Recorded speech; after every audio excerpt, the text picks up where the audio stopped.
মদিনারি বলবো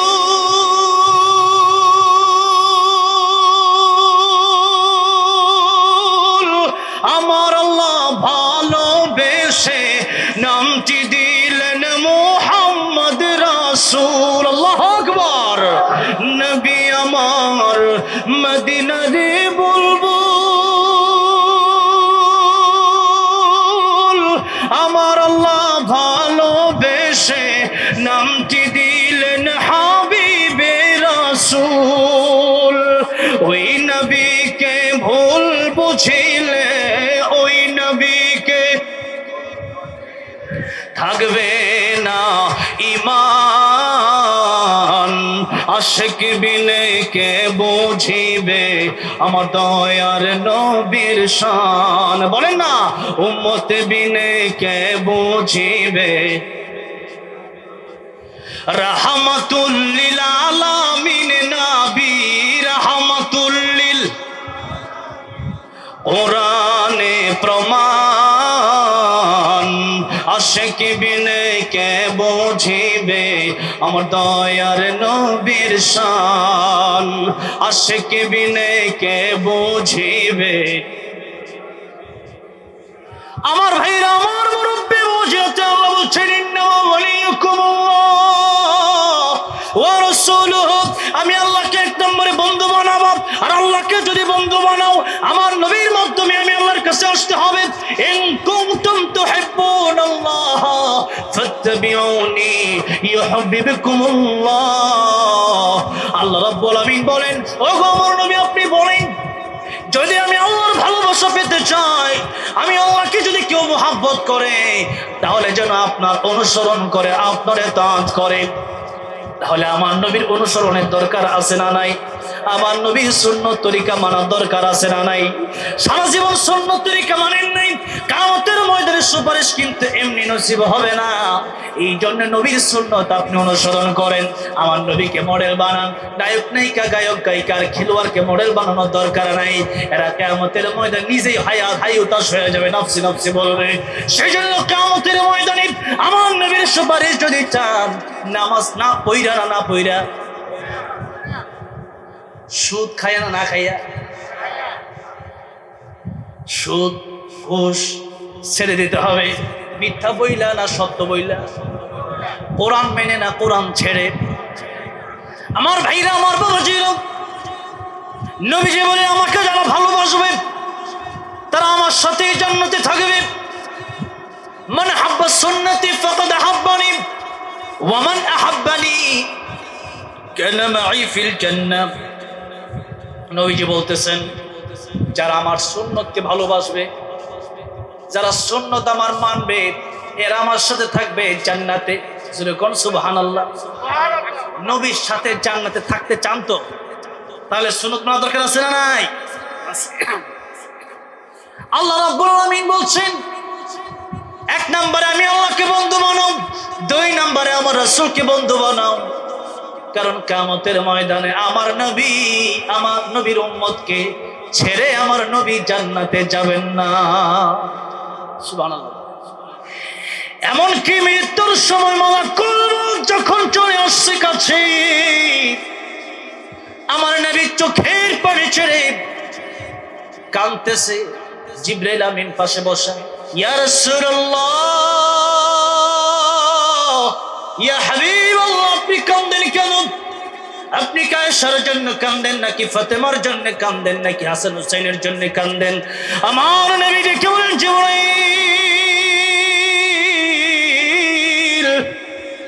আমি আয়েশার, ফাতেমা, হাসান হুসাইনের জন্য কাঁদি না, আমি কান্দি কেবলমাত্র আমার গুনাহগার উম্মতের জন্য। জুড়ে বলেন আল্লাহু আকবার।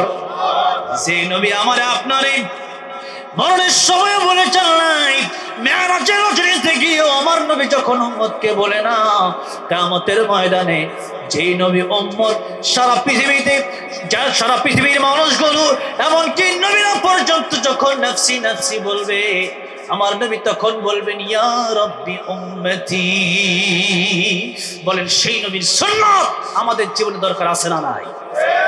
সেই নবীর সুন্নাত না মানলে কিয়ামতের ময়দানে যদি আপনি আল্লাহ নবীর সুন্নত মানেন না, আবার গিয়া কিয়ামতের ময়দানে নবীর সুপারিশও চান, আল্লাহ নিজেই কিয়ামতের ময়দানে হাউজে কাউসারের পানি যখন নবী পান করাবেন তখন একটা পর্দা ফেলে দিবেন। সূরা কাউসারের ব্যাখ্যায় তাফসীরের কিতাবে এসেছে আল্লাহ রাব্বুল আলামিন তখন একটা পর্দা ফেলে দিবেন।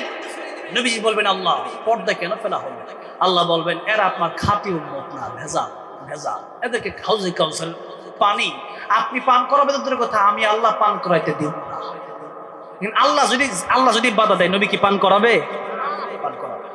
ভাইরা আমার, বাবাজিরা আমার, তাই আমার আল্লাহ রাব্বুল আলামিনের হুকুম রাসূলুল্লাহ সাল্লাল্লাহু আলাইহি ওয়াসাল্লামের তরিকা যেভাবে আছে ওভাবে মেনে এটাই হচ্ছে নিজের জীবনের জন্য ফায়দাজনক। আল্লাহ রাব্বুল আলামিন বলেন ও পৃথিবীর মানুষেরা, 3 নম্বরে যারা বন্ধু বানায় কবরে আসবা তারা হচ্ছে সালিহিন নেককার। الذين آمنوا الذين يقيمون الصلاة ويؤتون الزكاة وهم راكعون। আল্লাহ বলতেছেন আমি আল্লাহ এবং রাসূলের পরে বন্ধু যারে বানাবা বুইজা বানাইও, যারে তারে বন্ধু বানানো যাবে না, তার সাথে চলা যাবে না। সাহাবতে সালেহাতুরা সালেহাকুনা, সাহাবতে তালেহাতুরা তালেহাকুনা, সৎ সঙ্গে স্বর্গবাস আর অসৎ সঙ্গে সর্বনাশ। মানুষ যদি ভালো মানুষের সাথে চলে সে ব্যক্তি নামাজি হয়ে যায়, ভালো মানুষের সাথে চললে সে ব্যক্তিও ভালো হয়ে যায়। আর মন্দ মানুষের সাথে বিড়ি করে সাথে চললে কয়েকদিন পরে যে চলে ও বিড়ি খায়। ঠিক না ঠিক বলে? বিড়ি খাওয়া, সাধারণ যুবকরা বিড়ি খাওয়া কিভাবে শিখে? আমি আমাদের গ্রামে দেখছি একজন যখন বিড়ি খায় একটু খায়া বিড়ির পেছনের সাইডটা তুই একটু খা, ওই যে দিছে টান মারাইয়া, ওই একটা দুইটা টান দেওয়ার থেকে সেও শিখে গেছে। ছোটবেলা একবারে বিড়ির অনুষ্ঠান আমার বাড়ির পাশে শ্রীপুরে, আমাকে আমার কয়েকজন বলতেছে আমরা সবাই মদ খাবো, চল আমাদের সাথে, তুইও মদ খাবি। আমি কইছি আমি কোরআনের হাত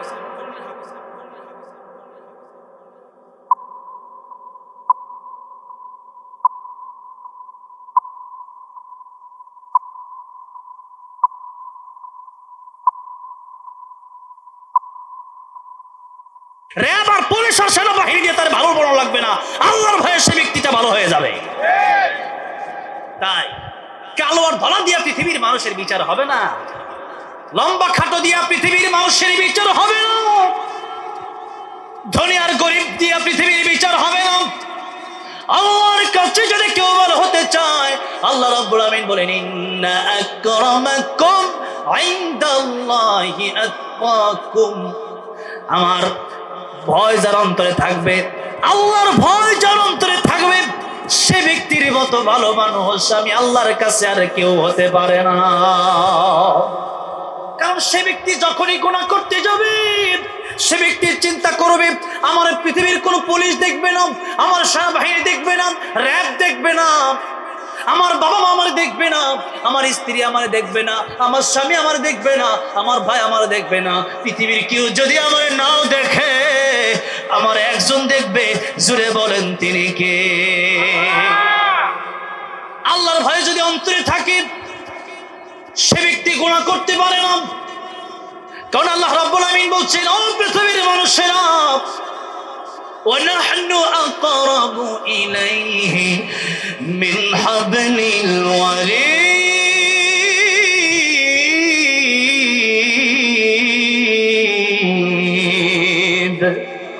আল্লাহ বলছেন বান্দারে তোর যে শারক আছে, যে রোগ কাটলে তুই পরে মারা যাবি, তোর রোগ তোর যত কাছে আমি আল্লাহ তার চাইতে বেশি তোর কাছে। ও বান্দারে গভীর রজনীতে তোরে আমি প্রতি রাতে রাখতে থাকি আলামিন মুস্তাগফিরিন ফাগফির লাহু। ও বান্দারে তোর গুনাহ হয়ে গেছে, আয় আমার কাছে ক্ষমা চা। পৃথিবীর সব মানুষগুলা ঘুমিয়ে গেছে, বান্দারে পৃথিবীর মানুষ ঘুমিয়ে গেল, আমি আল্লাহ রাব্বুল আলামিন তোর জন্য জেগে আছি। বান্দারে তোর কখন কি লাগে পৃথিবীর মানুষগুলা তোরে নাও দিতে পারে। কোন সময় সাগরের মাঝখানে, নদীর মাঝখানে, গভীর জঙ্গলের মাঝখানে তুই বিপদে পড়ে যেতে পারোস, সেই জন্য জন্য তোর মায়ার মহব্বতে লা তাখুযুহু সিনাতু ওয়ালা নাওম, আমি আল্লাহ ঘুমাই না, তন্দ্রা আমার আসে না। বান্দারে তোর মায়ার কারণে চিৎকার মেরে পড়েন সুবহানাল্লাহ। যে আল্লাহ বান্দার জন্য ঘুমাইল, সেই বান্দা আল্লাহর জন্য উঠে না, সেই বান্দা ঘুমায়। ফজরে যখন ডাকা হয় হাইয়া আলাস সালাহ, ফজরে যখন বলা হয় আসসালাতু খায়রুম মিনান নাওম, যখন নামাজের সময় হয় তখন আমরা লেপটারও টান দিয়া বলি না, ঘুমের চাইতে নামাজ দাও, বরং নামাজের চেয়ে আমার ঘুমি বালা। যখন ঠিক না বেঠে। আহা, যে আল্লাহ রাব্বুল আলামিন গভীর রজনীতে বান্দাকে ডাকো, বান্দা তোর কি লাগবে, আমি ডাকি আয় আয় আয়।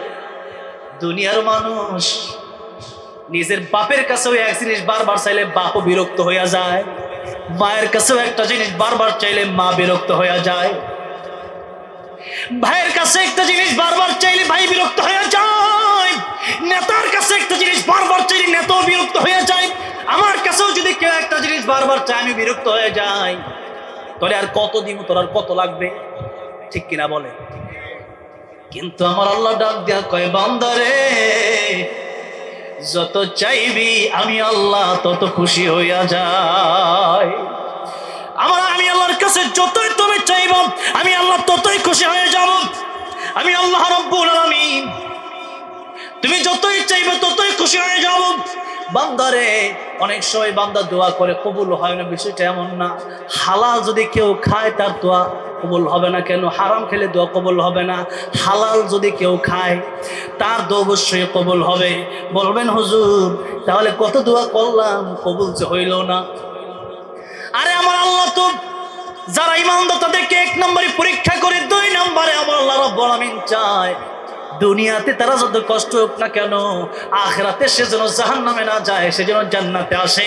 আর আমি আল্লাহর সাথে যেন তার দিদার হয়ে যায়, আল্লাহ রাব্বুল আলামিন সেটা চায়।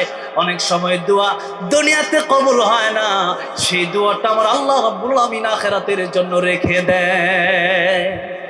দোয়া হচ্ছে এমনই কাম যে আমল করলে পরে এটা এখানে কোনো লস নাই।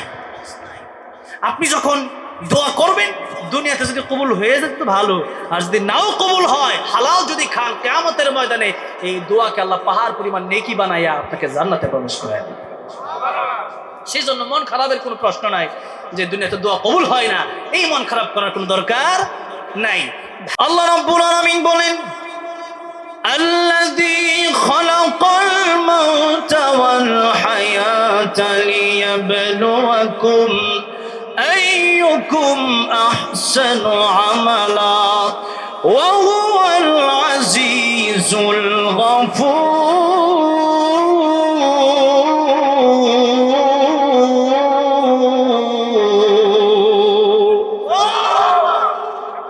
আল্লাহ বলেন যিনি মৌত সৃষ্টি করছেন, যে আল্লাহ মরণ সৃষ্টি করছেন, আল্লাযী খালাকাল মাউতা ওয়াল হায়াতা, যে আল্লাহ হায়াত সৃষ্টি করছেন। মরণ এবং হায়াত যে আল্লাহ সৃষ্টি করছেন, সে আল্লাহ রাব্বুল আলামিন নিজেই বলছেন, আমি আল্লাহ রাব্বুল আলামিন মরণ সৃষ্টি করলাম, হায়াত সৃষ্টি করলাম। মৃত্যুর কথাটা আল্লাহ রাব্বুল আলামিন আগে বললেন, হায়াতের কথাটা আল্লাহ রাব্বুল আলামিন পরে বললেন। কিন্তু আমাদের মনে অনেকের প্রশ্ন জাগতে পারে যে আমরা তো আগে বাঁচি পরে মরি, তাহলে আমাদের হায়াতের কথা আল্লাহ আগে না বলার দরকার তো ছিল এমন, আল্লাযী খালাকাল হায়াতা ওয়াল মাউতা। কিন্তু আল্লাহ বললেন আল্লাযী খালাকাল মাউতা ওয়াল হায়াতা, তাহলে মরণের কথা আল্লাহ আগে বললেন কেন? মুফাসসিরিন কেরামগণের কয়েকটা ব্যাখ্যা লিখেছেন।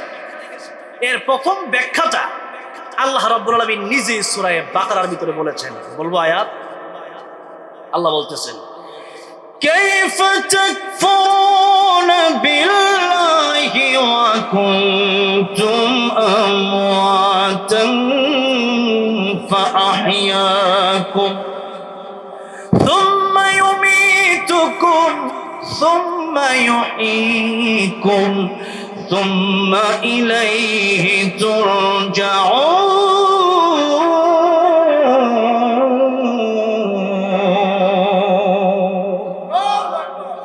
আল্লাহ রাব্বুল আলামিন বলেন কাইফা তাকফুরুনা বিল্লাহ,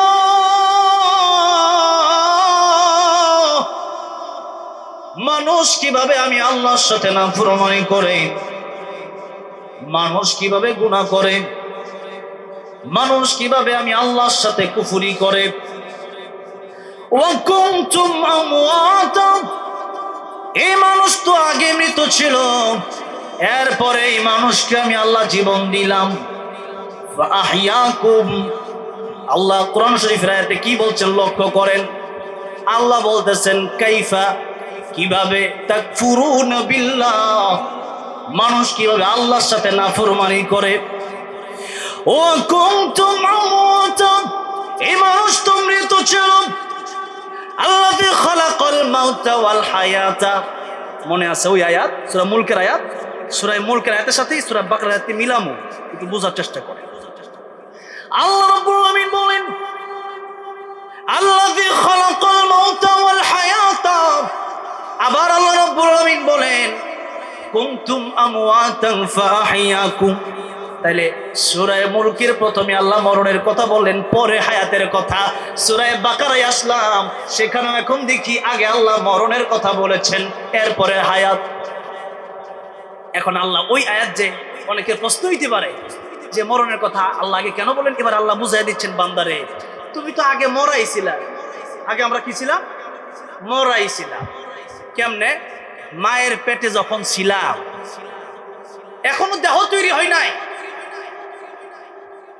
জমাট রক্ত, এরপরে গুস্ত হাড্ডি, এরপরে মানুষের আকৃতিতে আল্লাহ যখন বানালেন, এখনো রুহু আসে নাই।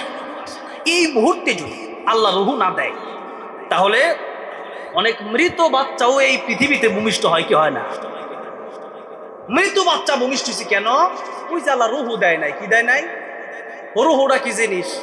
এটাও আল্লাহ নবীকে প্রশ্ন করা হয়েছে, আল্লাহ জবাব দেয়। প্রশ্ন করা হয়েছে আমাদের নবীকে, ওয়াসআলুনাকা আনির রূহ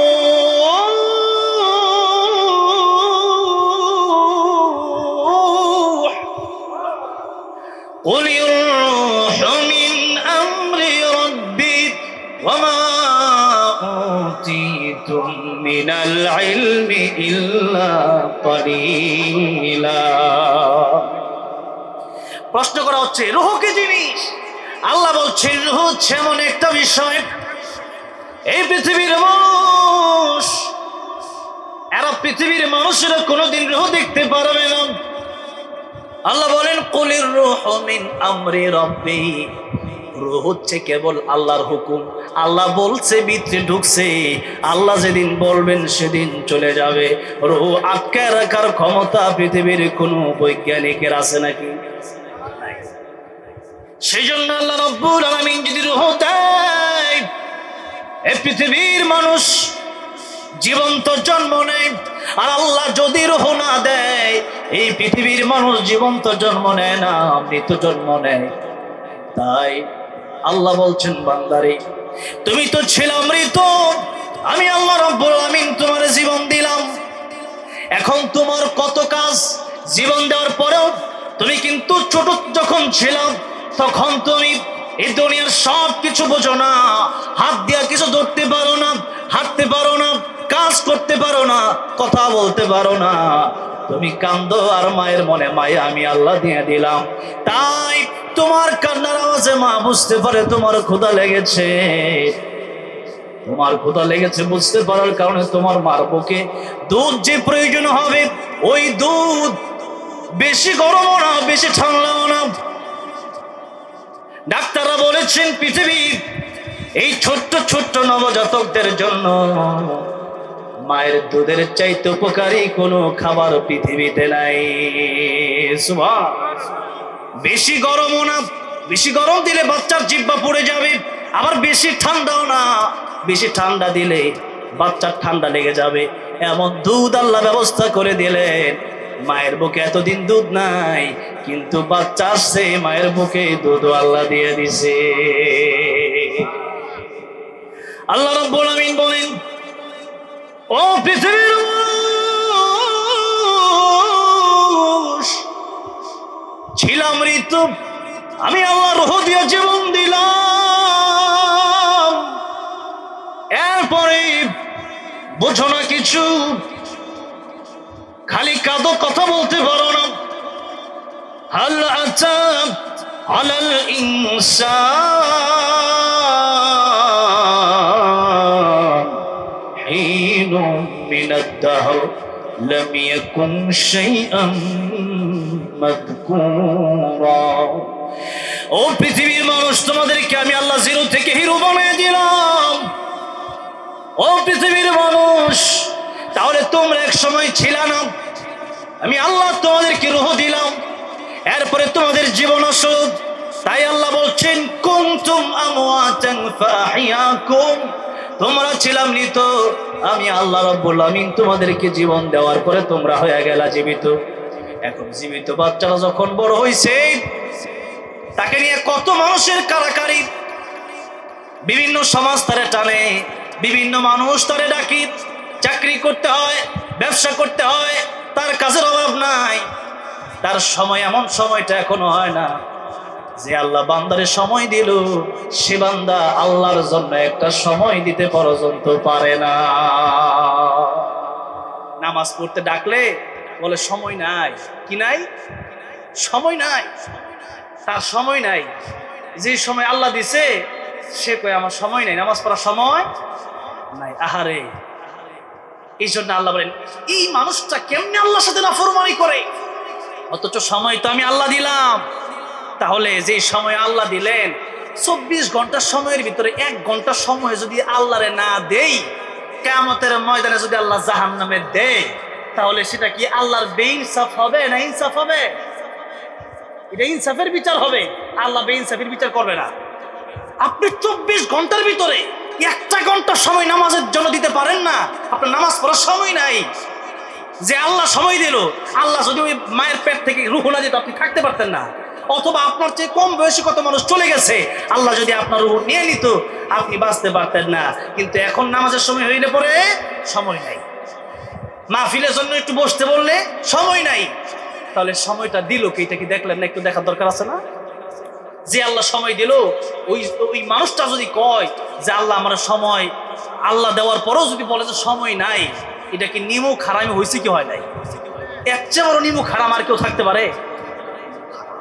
ভাইয়ের আমার, বাবাজিরা আমার, তাই আল্লাহ বলছেন, ও পৃথিবীর মানুষ, তোমরা আগে মরা ছিলা। মুফাসসিরগণ বলছেন, মানুষ আগে মরা ছিল, এখন জীবিত হয়েছে রূহ দেওয়ার পরে, আগে মরাই ছিল। তাই আল্লাহ বলছেন, আল্লাযী খালাকাল মাউতা ওয়াল হায়া। এটা হলো এক ব্যাখ্যা। কষ্ট হচ্ছে আপনাদের? সামনের দিকে যাওয়া যাবে ইনশাল্লাহ। আমার গজল গাওয়ার জন্য বলছি, এটা গজলও গাইব ইনশাল্লাহ।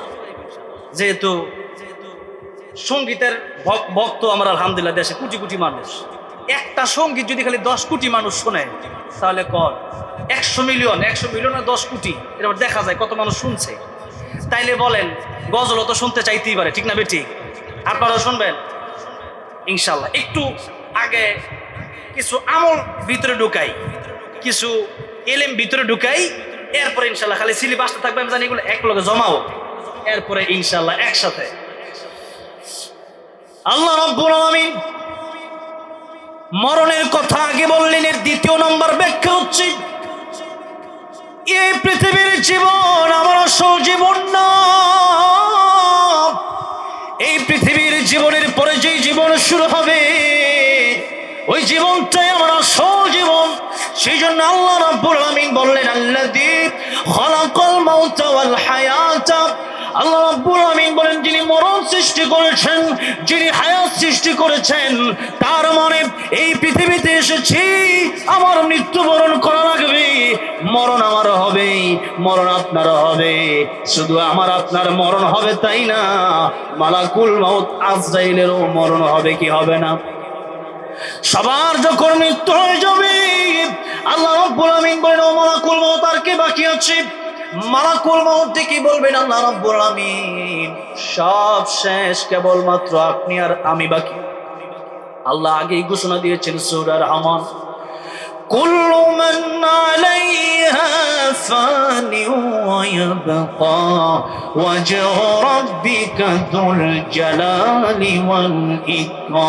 والإكرام এই পৃথিবীর সব ধ্বংস হয়ে যাবে আকাশ জমিন গ্রহ নক্ষত্র মানব দানব সব শেষ হয়ে যাবে আল্লাহ রাব্বুল আমিন বলেন কেবলমাত্র আমি আল্লাহ রাব্বুল আমিন একাই বাকি থাকবো ও মালাকুল মউত তোর বেঁচে থাকার কোনো অধিকার নাই মত ইয়া মালাকুল মউত মরে যা ও মালাকুল মউত যেই মাত্র আল্লাহ বলবেন মালাকুল মউত তুইও মরে যা সাথে সাথে মালাকুল মউত আজরাইল আলাইহিস সালাম এত জোরে একটা চিৎকার মারবেন দুনিয়ার কোন মানুষ যদি সেই চিৎকার শুনতো দুনিয়ার সব মানুষগুলো সেদিন ইন্তেকাল করতো দুনিয়ার কোন পশু পাখি যদি ওই চিৎকার শুনতো দুনিয়ার পশু পাখিগুলো সেদিন মারা যেত এত জোরে একটা চিৎকার মেরে মালাকুল মউত ইন্তেকাল করবেন তারও মরণ হয়ে যাবে এবার বেঁচে আছে একজন জোরে বলেন তিনি কি কে তিনি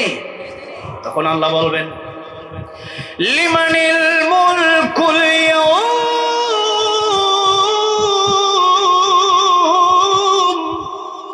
লিল্লাহিল ওয়াহিদিল কাহ্হার আল্লাহ যদি জিজ্ঞাসা করবেন আজকের রাজত্ব কার এখন জবাব দেওয়ার মতো যেহেতু কোনো মানুষও নাই ফেরেশতাও নাই সবই মরে গেছে সেই জন্য আল্লাহ রাব্বুল আমিন নিজেই বলবেন আজকে আমি আল্লাহ রাব্বুল আমিন ছাড়া আর আমি আল্লাহ আজকে খুব শক্ত খুব কঠিন সেদিন আল্লাহ রাব্বুল আমিন কাহ্হার হয়ে যাবে কঠিন হয়ে যাবে কঠিন থেকে কঠিন হয়ে যাবেন সেদিন আল্লাহ রাব্বুল আমিন ছাড়া আর কেউ রাজত্বে টিকে থাকতে পারবে না আল্লাহ রাব্বুল আমিন নাম ধরে ধরে ডাক দিবেন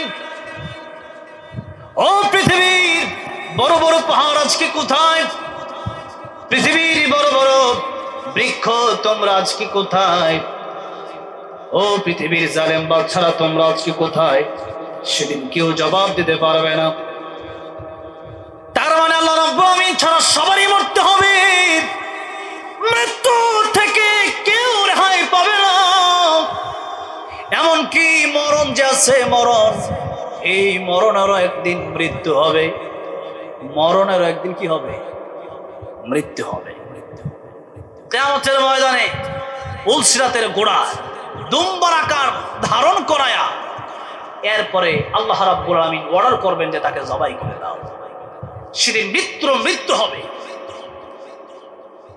জান্নাতীদেরকে ডেকে বলা হবে ও জান্নাতীরা চিরস্থায়ী হয়ে তোমরা জান্নাতে বসবাস করো আর কোনদিন তোমাদের মরণ হবে না জাহান্নামীদেরকেও ডেকে বলা হবে ও জাহান্নামীরা তোমরা জাহান্নামে থাকো আর কোনদিন তোমাদের মরণ হবে না সেজন্য মরণেরও মরণ হয়ে যাবে একজন শুধু বাকি থাকবেন তিনি আমার আল্লাহ আল্লাহ ছাড়া কেউ বাকি থাকবে না এই জন্য সেদিন থেকে এই যে জীবন শুরু হবে ফারিকুম ফিল জান্নাতি ওয়া ফারিকুম ফিস সাঈর কেউ জান্নাতে যাবে কেউ জাহান্নামে যাবে এটাই হবে শেষ ফয়সালা এই পৃথিবীতে হাজার হাজার দল থাকতে পারে হাজার হাজার সংগঠন থাকতে পারে হাজার রকম চিন্তার মানুষ থাকতে পারে কিন্তু কিয়ামতের ময়দানে হাজার রকম জায়গায় মানুষ যাবে না বরং কেউ জান্নাতে যাবে কেউ জাহান্নামে যাবে আমরা যেতে চাই কোথায় জান্নাতে যেতে চাই ওই যে জান্নাতের অথবা জাহান্নামের চিরস্থায়ী জীবন শুরু হয়ে যাবে আর কেউ মরবে না আর কোনদিন মরণ হবে না সেজন্য মরতে আমাকে হবে আল্লাহ রাব্বুল আমিন সেজন্য এই মরণের কথাটা আগে বলেছেন কারণ এই জীবন নয় আরো জীবন আছে এই জীবন নিয়ে যাবে সেই জীবনের কাছে সেটাই হলো আখিরাতের জীবন সেটা কোন জীবন আখিরাতের জীবন ভাইরা বাবাজিরা তাহলে বলেন তো মরা লাগবে কি লাগবে না নবীজি বলছেন এবার যা দুনিয়া মাজরাআতুল আখিরা দুনিয়া হচ্ছে বাজার করার জায়গা এখানে বাজার কইরা জান্নাতে যাও দুনিয়া হচ্ছে আখিরাতের জন্য ক্ষেত স্বরূপ যারা কৃষি কাজ করে দেখবেন 4 মাস 5 মাস সময় লাগায় ধান খেতে ধান লাগায় অথবা ফলের চাষ করে, এরপরে ধান বিক্রি করে অথবা ফল ফলাদি এগুলো বিক্রি করে এরপরে আরো 6 মাস বসে খায়। ঠিক তেমনি ভাবে এই দুনিয়াটা আমাদের জন্য কর্মক্ষেত, কাজের জায়গা। এই দুনিয়া বাজার করার জায়গা, আখিরাতের জন্য এখানে বাজার করতে হবে। বাজার কিভাবে করবেন? নেকামল যত করবেন বাজার তত হবে। ঈমান আর নেকামল যার থাকবে আল্লাহ তারই জান্নাতের মালিক বানাবেন। কোন সুবহানাল্লাহ। তাহলে মরণটা আসলে আমাদের আগেই আর জীবনটা পরে, এটা হইলে এক কথা। এটা কথা হচ্ছে মূল জীবন, যেই জীবনে শুরু আছে শেষ নাই, যেই জীবনে শুরু আছে শেষও আছে, এটাকে জীবন বলা হয় না। এটাই কি বলা হয় না? এটা অল্প সময়ের জন্য। কারণ আল্লামা জাকারিয়া রহমতুল্লাহ বলে যে এই পৃথিবীর মানুষ যখন জন্ম নেয় তখন ডান কানে আজান আর বাম কানে একামত দিয়ে দেওয়া হয়। তাহলে বলেন তো, নামাজের আগে যখন আজান দেওয়া হয়, একামত দেওয়া হয়, এরপরে ইমাম সাহেব কি আল্লাহু আকবার কইতে বেশিক্ষণ দেরি করে নাকি? ইমাম সাহেব কয় যে একটু চাটা খাইয়া পর আইতাছি বাজার, এটা কয় নাকি? আজান শেষ হয়ে গেছে, একামত শেষ হয়ে গেছে, সাথে সাথে আল্লাহু আকবার বলে ইমাম সাহেব দাঁড়ায় গেছে। আমার আপনার জন্মের সময় আজান শেষ হয়ে গেছে, একামত শেষ হয়ে গেছে, জানাজার নামাজের আর বেশিক্ষণ বাকি নাই। আল্লাহ যখন বলবে রূহ চলে আসো, রূহ যখন চলে যাবে, আজান শেষ, একামত শেষ। এখন বিষয়টা এমন না যে আমি আরো বহুদিন বাঁচবো, এরপরে মরণ হবে, একটু কুচ্চা মুচ্চা সুদ ঘুষ খাইয়া লই। বিষয়টা কি এমন? বিষয়টা কিন্তু এমন না। আল্লাহর নবী, বিশ্ব নবী রাহমাতুল লিল আলামিন বলেন, ও আমার সাহাবীরা, তোমরা জীবনের গ্যারান্টি কতক্ষণ দিতে পারো? কেউ বলে ইয়া রাসূলুল্লাহ, ইয়া হাবিবাল্লাহ, আসর থেকে মাগরিব পর্যন্ত বাঁচতে পারবো কিনা জানি না। কেউ বলেন ইয়া রাসূলুল্লাহ, আজকে রাতে ঘুমাইলাম উঠতে পারবো কিনা জানি না। ইয়া রাসূলুল্লাহ, আজকে দিন বেঁচে আছি, রাত বাঁচবো কিনা জানি না। আমার নবী কয়, সাহাবীরা, তোমাদের কাছে মালাকুল মউত আসলে অনুমতি হয়তো নেবে না। অনুমতি যদি না নেই, এত লম্বা গ্যারান্টি কেমনে দাও? আমি নবী, আমার কাছে মালাকুল মউত যদি আসে, মালাকুল মউত আসলে আমার কাছে আসতে অনুমতি নেওয়া লাগবে। আমার সাহাবীরা, আমি নবী নামাজের পরে ডান দিকে সালাম ফিরাইয়া বাম দিকে সালাম ফেরাবো, এই গ্যারান্টি আমি রাহমাতুল লিল আলামিন নবী হয়েও দিতে পারবো না। আল্লাহু আকবার। নবী যদি মরণের জীবনের গ্যারান্টি দিতে না পারেন, তাহলে বলেন তো আমরা কি জীবনের গ্যারান্টি দিতে পারবো? আছেন কি এমন যে বলতে পারবেন যে আজকে রাতে আমি বেঁচে থাকবোই, কালকে কোনোভাবে আমার মরণ হবে না? এই কথা বলার মতো, এই গ্যারান্টি দেওয়ার মতো কেউ আছে? আছে? তাই কই বলছেন, আমার মরণ আসিবে কখন কেউ তো জানে না, আমার মরণ আসিবে কখন কেউ তো জানে না। ঠিক কিনা বলেন? একসাথে বলেন না, আমার মরণ আসিবে কখন কেউ তো জানে না, আমার মরণ আসিবে কখন। আমি মরে গেলে আমায় তোমরা ভুইলা যাইও না, আমি মরে গেলে আমায় তোমরা ভুইলা যাইও না, আমার মরণ আসিবে কখন কেউ তো জানে না, আমার মরণ আসিবে কখন। এই দুনিয়া চিরজীবন থাকার জায়গা না, অন্ধকার কবর যে আমার আসল ঠিকানা। ঠিক না? এই দুনিয়া চিরজীবন থাকার জায়গা না, অন্ধকার কবর যে আমার আসল ঠিকানা। সবাই রেখে আমায় চলে যাবে, সঙ্গী হবে না। সবাই রেখে আমায় চলে যাবে, সঙ্গী হবে না।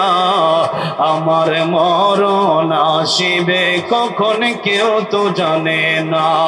আমার মরণ আসিবে কখন। কবর মাঝে মা বাবাকে দেখা যাবে না, দেখবো যাকে তিনি হলেন শাহে মদিনা। আল্লাহু আকবার।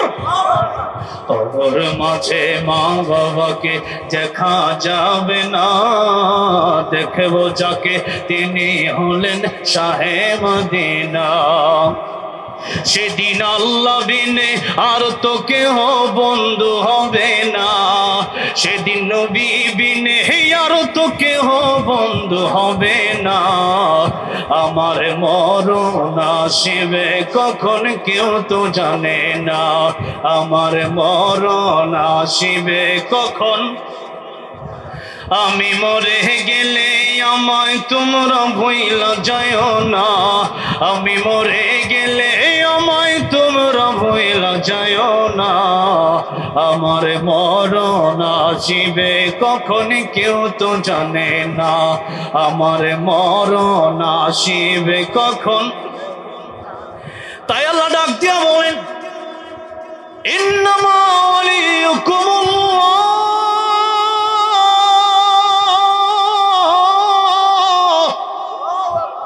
বন্ধু যদি বানাইতে হয় আমি আল্লাহকে তোমরা বন্ধু বানাও। কারণ যখন তোমার কেউ আপন ছিল না, আমি আল্লাহ তোমার আপন ছিলাম। আবার কবরে যেদিন তোমার আপন কেউ থাকবে না, সেদিন আল্লাহ তোমার আপন হয়ে যাব। আল্লাহু আকবার। সেদিন আমি আল্লাহ ছাড়া কেউ আপন হবে না, আরেকজন হয়ে যাবে। আল্লাহ বলছেন ওয়া রাসূলুহু, আর আমার নবীকে তোমরা বন্ধু বানাও।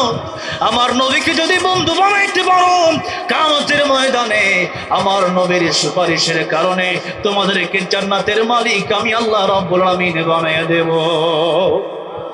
তাহলে এক নম্বর বন্ধু হবে আমার আল্লাহ। এক নম্বর বন্ধু কে হবে? কবরে যাওয়ার আগে এক নম্বর বন্ধু কে হবে?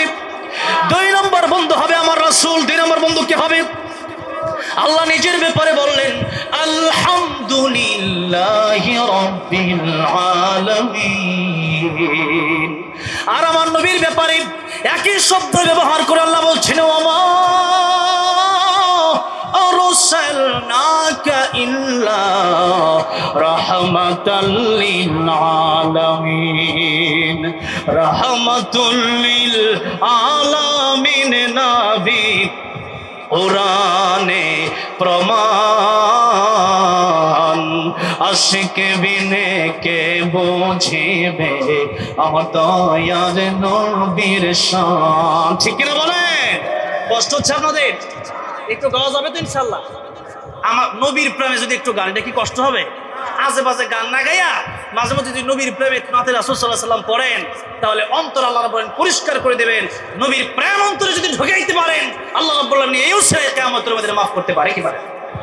সেজন্য একসাথে গাইতে পারবেন তো ইনশাআল্লাহ? প্রায় মনে হয় একটা বেজে গেছে নাকি? ও 12:30 বাজে। তাহলে এখনই জিমায় পড়লে কি হবে? কতক্ষণ আর আলোচনা চলবে বলেন তো? ওরে বাইকে 2টা পর্যন্ত। আপনারা আছেন কতক্ষণ পর্যন্ত? অনেকেই টুইটা গেছেন। আরে শুনেন, কবরস্থানের দিকে মাহফিল হচ্ছে। অনেকের মা অনেকের বাবা পরকালে চলে গেছে, কবরে চলে গেছে। এমন একদিন আসবে এই মাহফিলে আপনার ছেলে আসবে, আপনি থাকতে পারবেন। আজকে যদি আপনার মা বাবাকে আপনি ফাঁকি দিয়ে চলে যান, কাল কিন্তু আপনার ছেলে এসে আপনাকে ফাঁকি দিয়ে চলে যাবে। সেই জন্য মা আর বাবার জন্য একটু দোয়া করে যাতে রাজি আছেন। কারা কাটা হাত তুলে লেখান তো। লিল্লাহি তাকবীর, লিল্লাহি তাকবীর। আল কোরআনের আলো, কোরআন হাদিস যেখানে, কোরআন হাদিস যেখানে, সমাজ সেবা যেখানে,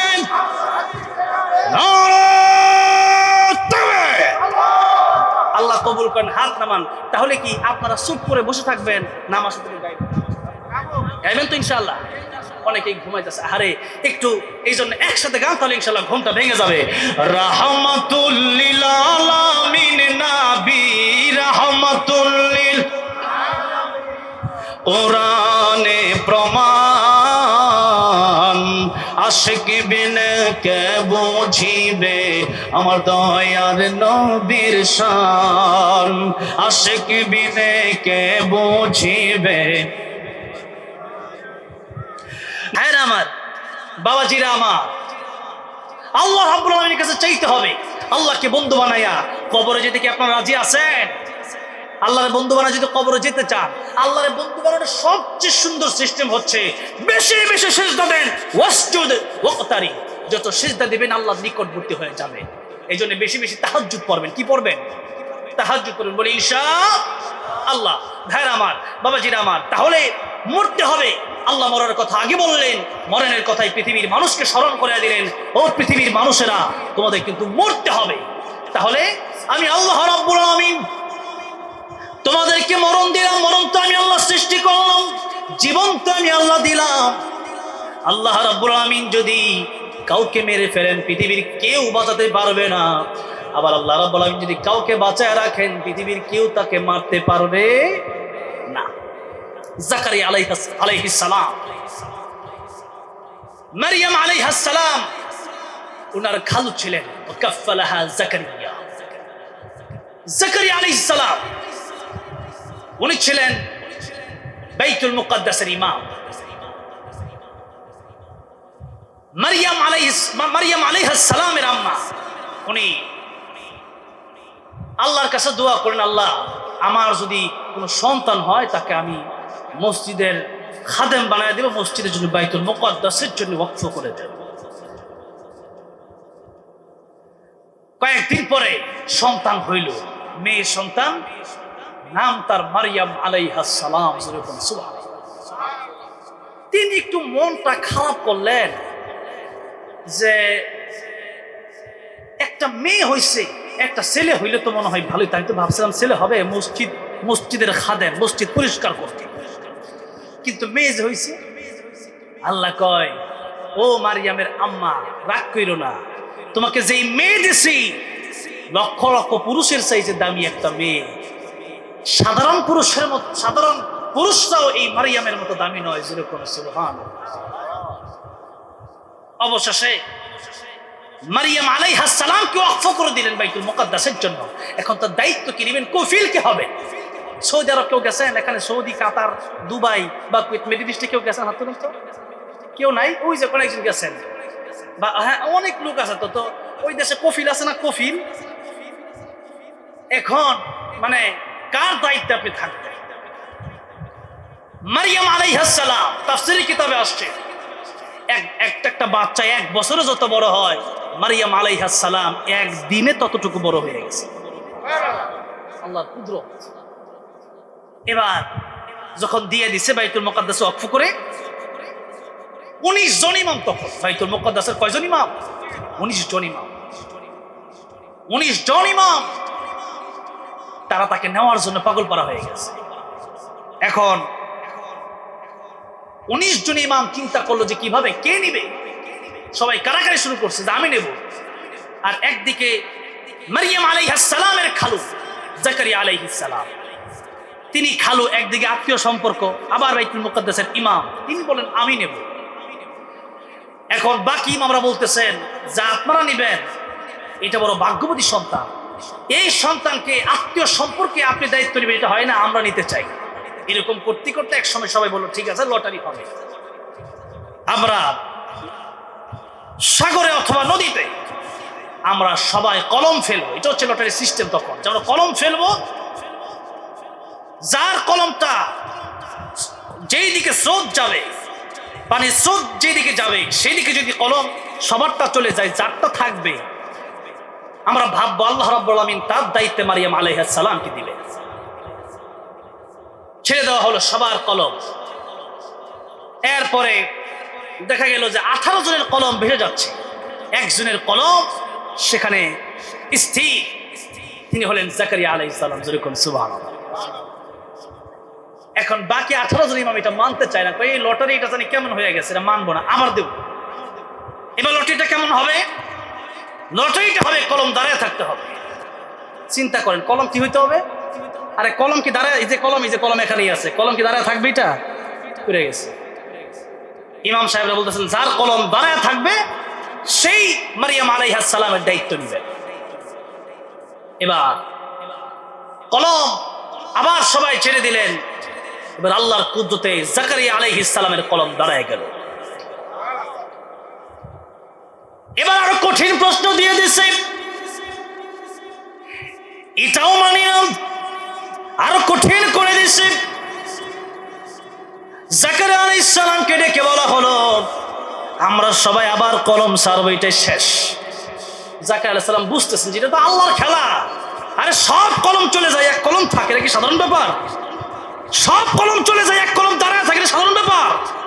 আরো কঠিন শর্ত দিয়ে দেওয়া হলো, বলা হলো আত্মীয়তার সম্পর্ক থাকলে হবে না, দায়িত্ব কে নিবে, আরো কঠিন লটারি হতে হবে।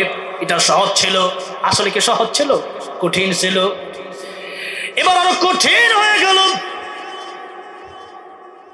যে আমরা সবাই কলম ছেড়ে দেব, কলম সবারটা স্রোতের একদিকে যাবে, যার কলম উল্টা দিকে যাবে সেই মারিয়াম আলাইহিস সালামের দায়িত্ব নেবে। এবার আরো কঠিন হয়েছে কিনা, স্রোতের উল্টা দিকে যাওয়া লাগবে কলমে। এই শর্ত যখন দিল আমার আল্লাহ রাব্বুল আমিন কলমকে উল্টা দিকে চলার ঘোষণা যখন দিলেন, কলম উল্টা চলতেছে। সব কলম 18 কলম চলে একদিকে আর এক কলম চলে আরেক দিকে। সুবহানাল্লাহ, আল্লাহর কুদরত ছাড়া কি সম্ভব নাকি এটা? ওকে ঠিক আছে, আল্লাহ বলেন কাফালাহা জাকারিয়া, মারিয়াম আলাইহিস সালামের দায়িত্ব আল্লাহ রাব্বুল আলামিন জাকারিয়া আলাইহিস সালামকে দিলেন। অনেক লম্বা ঘটনা। মারিয়াম আলাইহিস সালাম একটা ঘরে থাকেন, সেখান সেই বাইতুল মুকদ্দাসের খেদমত তিনি করেন, আর একটা কক্ষ তাকে দিয়ে দেওয়া হয়েছে। জাকারিয়া আলাইহিস সালাম খাবারের সময় যখন হয়ে যায় তখন মারিয়াম আলাইহিস সালামকে খাবার পৌঁছে দিয়ে আবার দরজাটা মেরে উনি চলে আসেন। এভাবে দিন চলছে। মারিয়াম আলাইহিস সালাম বড় হয়ে গেল। জাকারিয়া আলাইহিস সালাম উনি তো এমনি মারিয়াম আলাইহিস সালামের খালু, আবার তিনি বাইতুল মুকদ্দাসের ইমাম, আবার অনেক বড় বড় লটারির মাধ্যমে মারিয়াম আলাইহিস সালামের দায়িত্ব পেয়েছেন। উনি যখন খাবার দিতে যান উনি তাকে দেখেন এমন এমন ফল যেটা মৌসুম সারা ফিলিস্তিনে পাওয়া যায় না। সেই ফল আর ফল, গড়বড়া ফল মারিয়াম আলাইহিস সালামের ঘরে। উনি দেখে তো অবাক হয়ে গেছে, এত ফল আসলো কোন জায়গা থেকে? আন্না লাকি হাদা, আসলো কোন জায়গা থেকে এত ফল? জিজ্ঞাসা করা হলে মারিয়াম আলাইহিস সালাম উত্তর দেন মিন ইনদিল্লাহ, আমার আল্লাহ রাব্বুল আমিনের পক্ষ থেকে এই ফলগুলো আসছে, দুনিয়ায় পাওয়া যায় না, জান্নাতের ফল আমার আল্লাহ রাব্বুল আমিন আমার জন্য পাঠাইয়া দিয়েছে।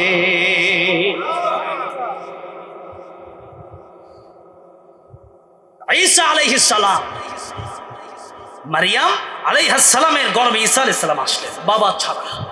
সুবহানাল্লাহ বল। এতে করে ইহুদিদের মনে প্রশ্ন হলো, জাকারিয়া আলাইহিস সালাম মনে হয় তার সাথে কোনো অনৈতিক সম্পর্ক তৈরি করছে। নাউজুবিল্লাহ। অতঃপর যে ঘটনা বোঝাতে চাই, অনেক লম্বা ঘটনা। ইহুদিরা জাকারিয়া আলাইহিস সালামকে মারার জন্য অনেক ইহুদিরা তার পিছু লাগলো। জাকারিয়া আলাইহিস সালামকে তারা হত্যা করবে, করাত নিয়ে দৌড়াইতেছে। জাকারিয়া আলাইহিস সালাম উনি তো নবী, ঠিক আছে নবী, কিন্তু কথা হয়েছে একটা মানবিক দুর্বলতা। এখন 20 জন ডাকাত যদি আমার দৌড়ায়, আমি কেন বয়ে থাকবো? আমি তো দৌড় দেবো। অথবা একজন মানুষকে যদি 100 জন মানুষ পিটাইতে চায়, সে কি এখান থেকে বাঁচার জন্য চেষ্টা করবে না? বলেন, মানুষ হিসাবে চেষ্টা করবে কি করবে না? কিন্তু এরপরেও দেখেন, নবীদের বিশ্বাস তো আরো কঠিন বিশ্বাস, সবচেয়ে কঠিন ইমান। আমার নবী একদিন আবু বকরকে পাশে নিয়ে বসে আছেন। উম্মে জামিল, যার জামাই হইল আবুল আহাব, যার জামাইয়ের নাম কি? আবুল আহাব। আবুল আহাবের স্ত্রীর নাম হচ্ছে উম্মে জামিল। কি নাম? উম্মে জামিল। ওই কিন্তু দুই হাতে পাথর নিয়ে নবীরে মারতো হইতেছে। কারে মারতো? নবীরে মারতো হইতেছে। নবীজি যেই মাত্র দেখছেন সে আসতেছে, আবু বকর সিদ্দিক রাদিয়াল্লাহু আনহু বললেন, ইয়া রাসূলুল্লাহ, ইজ্জত শেষ। একটা মহিলা সে যদি আমাদেরকে পাথর দিয়ে মারে তো ইজ্জতের ব্যাপার সেপার। আর পুরুষ তো মানে মহিলা তো এমন এক জিনিস, মহিলা যা বলে দুনিয়ার মানুষ তাই বিশ্বাস করে নেই। পুরুষ যদি হাসাটা সত্য কয় তো বিশ্বাস করতে চায় না। আর এখন একটা ট্রেন্ডিং বার হয়েছে। কি ট্রেন্ডিং? আল্লাহ, কোন হুজুর যদি বললে খারাপ আচরণ করে আর সেই বউ যদি মিডিয়াতে আইসা কইতে পারে যে আমার জামাই কিন্তু আসলে সুবিধার না, ওইটাই মেয়েছে বিশ্বাস করে। এখন এই যে হচ্ছে ট্রেন্ডিং, নারী নির্যাতনের যেমন বিচার আছে, পুরুষ নির্যাতনের বিচার করা দরকার। কারণ নারী নির্যাতনের বিচার দিছে, নারীরা যা কয় তাই সত্য, আর পুরুষটা যা কোনো সত্যই না, কথা বলার কথাই না, গুনা ফেলায় না। সেই জন্য পুরুষ নির্যাতন দরকার। এখনো অনেক মহিলা দেখছি এরা জামাইরে মারে। জামাইয়ের মানে জামাই স্বামী, নবী বললেন আমি যদি আল্লাহর পরে কাউকে সিজদা করতে বলতাম, আমি বলতাম ও পৃথিবীর স্ত্রীরা তোমরা তোমাদের স্বামীর পায়ে সিজদা করো, আল্লাহু আকবার। সেই নারীরা এখন ফেসবুকে আইসা ফেসবুক চালাতে দিবেন না মানে স্ত্রীকে। এটাই তো সবচেয়ে বড় ভুল। টাচ মোবাইল দিয়ে দিচ্ছেন, এরপরে ফেসবুক চালায়া আপনার বিরুদ্ধে কথা বলে। সেজন্য খুব সাবধান, এদেরকে টাচ মোবাইল বাটন মোবাইল দিব, বাটন মোবাইল আপনার সাথে কথা বলে। ভাইয়েরা আমার, বাবাজিরা আমার, উম্মে জামিল এমনি মহিলা, আবার আসছে নবীকে হামলা করতে। আবু বকর সিদ্দিক রাদিয়াল্লাহু আনহু ডাক দিয়ে কই, ইয়া রাসূলুল্লাহ, এই যে উম্মে জামিল আসতেছে মারার জন্য। নবীকে, আবু বকর তুমি বইসা থাকো, কোনো চিন্তা করার দরকার নাই, আমি শুধু কোরআন তেলাওয়াত করবো। কি তেলাওয়াত করবো? নবী যে কোরআন তেলাওয়াত শুরু করে দিলেন,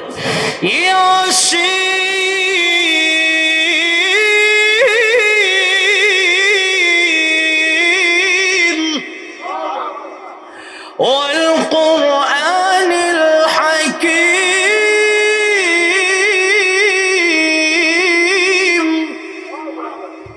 নবী যে কোরআন তেলাওয়াত করতেছে, আর উম্মে জামিল আবু বকর সিদ্দিক রাদিয়াল্লাহু আনহু দেখছে, আর নবীকে আর দেখতে পারে নাই। ডাক দিয়া, আবু বকর, তোমার বন্ধু মুহাম্মদ কই? প্রতিদিন তো তোমার সাথে দেখছি মুহাম্মদ বসে থাকে, আজকে কই? বলেন তো, নবীজি কি আবু বকরের পাশে আছে কি আছে না? আল্লাহ, ঠিকই আছে, কিন্তু সে দেখে না। এবার কই, ইয়া রাসূলুল্লাহ কি করে?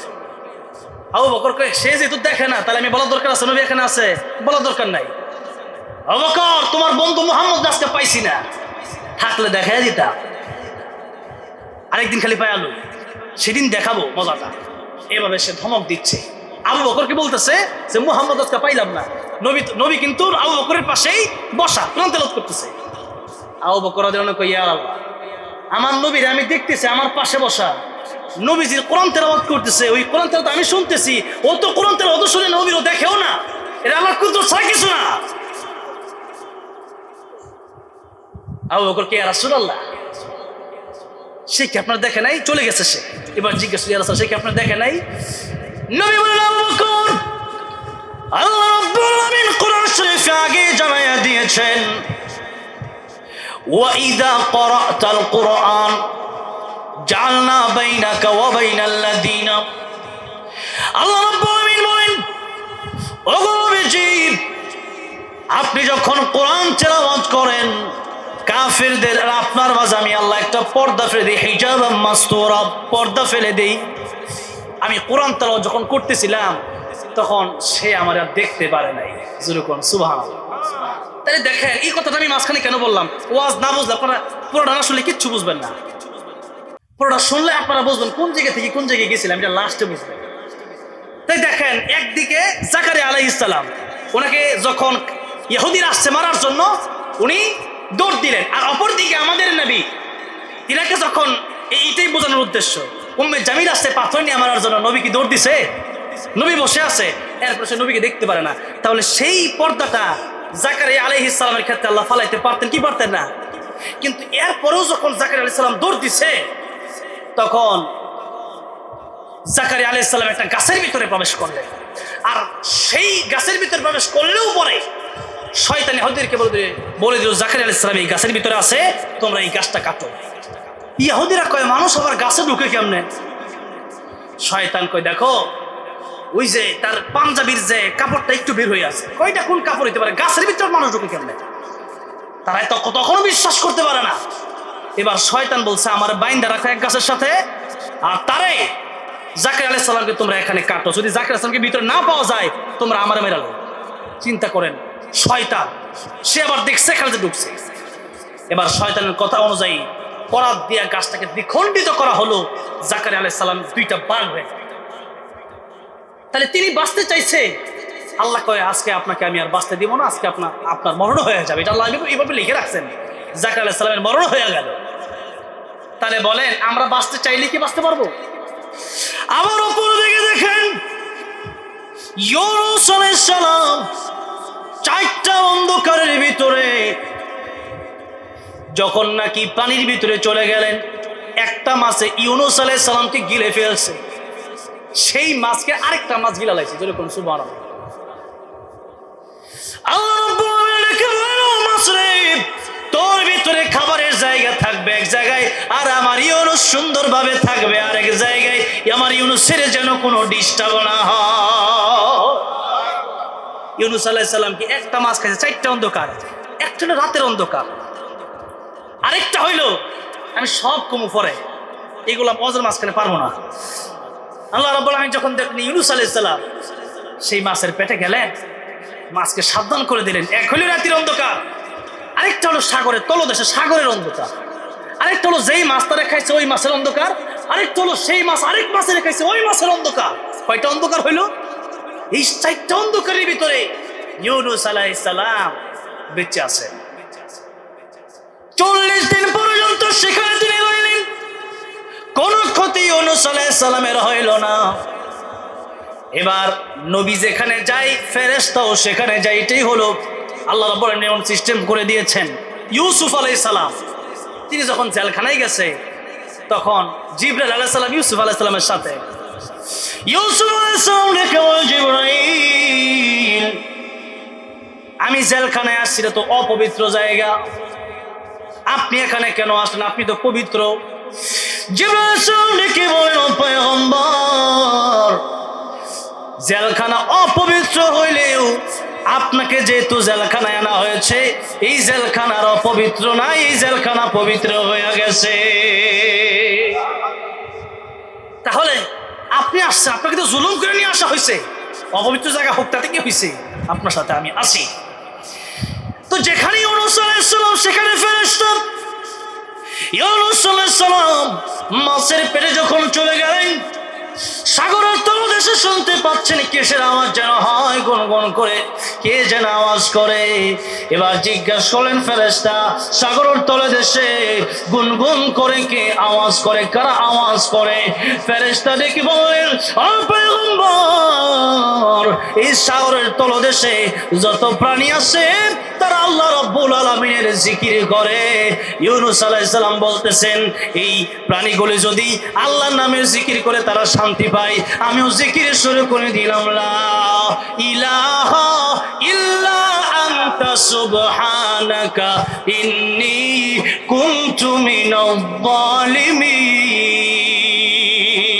আল্লাহু আকবার।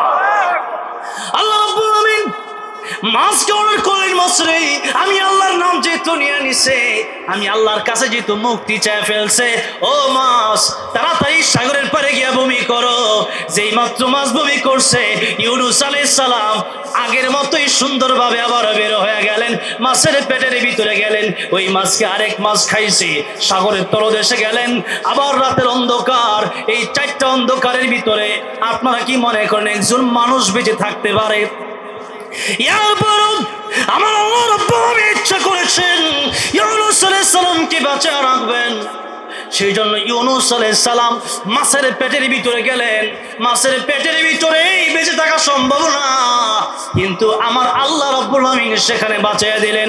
তাহলে এবার বলেন হায়াত এবং মউতের মালিক কে? তাহলে বুঝলাম আমরা দুইজন নবীর ঘটনা আমরা শুনলাম।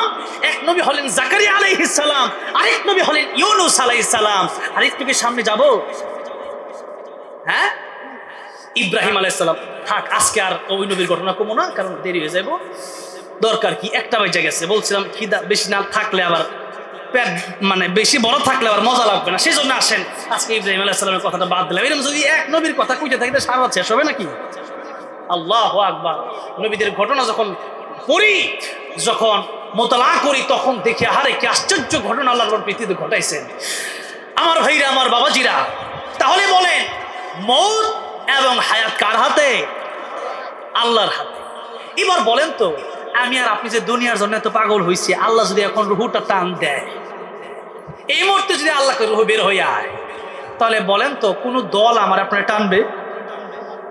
এমনকি আদরের বাবা মার সন্তান যদি হয়, ঘরে রাখবে? সন্তানকে বাবা মা এত ভালোবাসলো, বলেন তো সেই বাবা মাকে কি সন্তান বলবে আমার বাপে তো আমার 5 বিঘা জমি দিয়ে গেছে, আমার জন্য 5 তলা দূরে বিল্ডিং বানাই দিয়ে গেছে, আমার বাপে কি দেয় নাই, একটা রুম বরাদ্দ কইরা আমার বাপের জন্য একটা রুমে আমার বাপের জন্য একটা বরাদ্দ করে রুম রাখা দেই, বলেন তো এমন বরাদ্দ কি কোনো সন্তান করবে? করবে না। আচ্ছা বলেন তো, তাহলে কবরে যাওয়ার পরে কোন সন্তান কি এমন কোনো কথা বলবে যে আমার বাপ তো আমার জন্য জীবনে অনেক কষ্ট করছে, আমার বাপের লগে কবর আমিও শুয়ে পড়ি, এমন ঘটনা কি কেউ বলবে? এমন কথা কি কেউ বলবে? আহারে, যেই সন্তান এত আপন, যে স্ত্রী এত আপন, যেই বাপ মা এত আপন, তারাও আমার সাথে কবরে যাবে। আহারে, সেজন্য আমার নবী বলেন, গজল গামু আজানটা শেষে দিতেছি, গজল গামু, হ্যাঁ গজল গাইলে আর কি ওয়াজের ইয়াটা শেষ হয়ে যাবে, তাই অল্প সময়ের ভিতরে একটু। একদিন মাটির ভেতরে হবে ঘর রে মন আমার, কেন বন্ধ দলন ঘর রে মন আমার, ও একদিন মাটির ভেতরে হবে ঘর রে মন আমার, কেন বন্ধ দালান ঘর রে মন আমার, প্রাণ পাখি উড়ে যাবে পিঞ্জর ছেড়ে,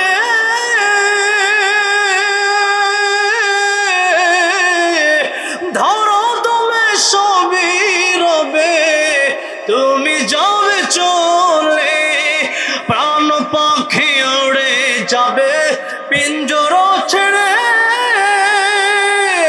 ধরো তুমি সবই রবে তুমি যাবে চলে, বন্ধু বান্ধব যত মাতা পিতা তোরা সুত সকলে হবে তোমার পর রে মন আমার, কেন বন্ধ রে মন আমার, কেন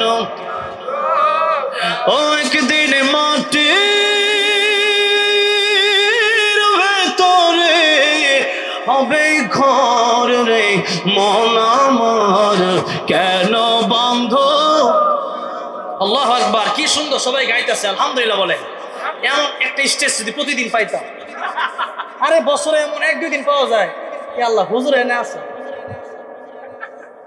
হুজুরে 3-4 ঘন্টা ওয়াজ করে এই বয়স, আল্লাহু আকবার কর। শহীদুল্লাহ বার যুক্ত করি সব চেয়ারম্যান কাছে কিছু হুজুর দিতেন না। আচ্ছা যাই হোক, হুজুর চা খাইতেছে, ডিস্টার্ব করার দরকার নেই, আল্লাহ কবুল করেন, জোরে কোন আমিন। ভাইরা আমার, বাবাজিরা আমার, তাহলে সবই পর হবে। খালি গজল গজল বলতেছে, আসলে বিরিয়ানির লগে একটু সালাদ না খেলে রুচিটা আসলে পুরাপুরি, একটু সালাদ খেলে দেখবেন বিরিয়ানিটা আবার নতুন করে মজা লাগে, যেরকম ঠিক না বেঠে? এটা শেষ, ঠিক আছে।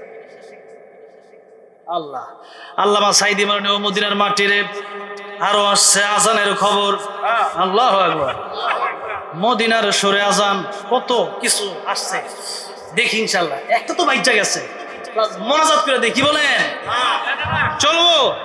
হ্যাঁ, লিল্লাহিত তাকবীর, লিল্লাহিত তাকবীর। আসুন আরেকটু সামনের দিকে যাই।